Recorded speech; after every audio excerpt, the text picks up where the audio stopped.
Oke. Baik, Pak Edi, sebagai partai yang ada dalam Koalisi Indonesia Maju juga tidak masalah kemudian ketika, Gibran ini, masih sebagai kader dari partai di luar Koalisi Indonesia Maju?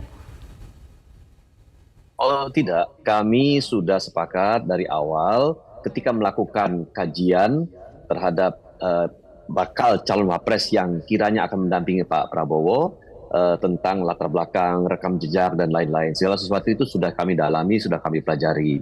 Yang penting adalah bagaimana satu, kita menjalankan proses demokrasi di internal koalisi untuk menentukan bakal calon wapres kita, dan itu dilaksanakan dengan baik.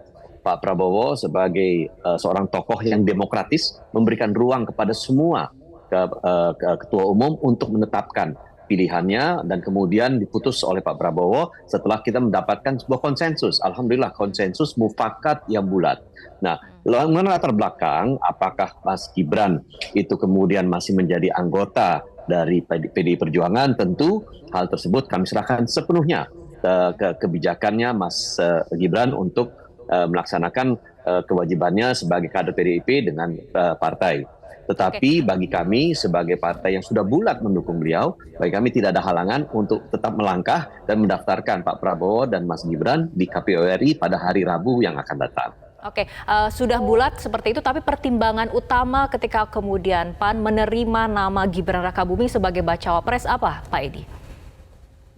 Satu, kita telah sepakati mekanisme penetapan bakal calon wapres itu ketika bergabung dengan koalisi Pak Prabowo tanggal 13 Agustus 2023. Di sana kita sudah menyatakan bahwa, dan kita sepakati semua, bahwa kita akan sepakat untuk menetapkan calon wakil presiden dalam sebuah forum ketua umum yang diketuai oleh Pak Prabowo.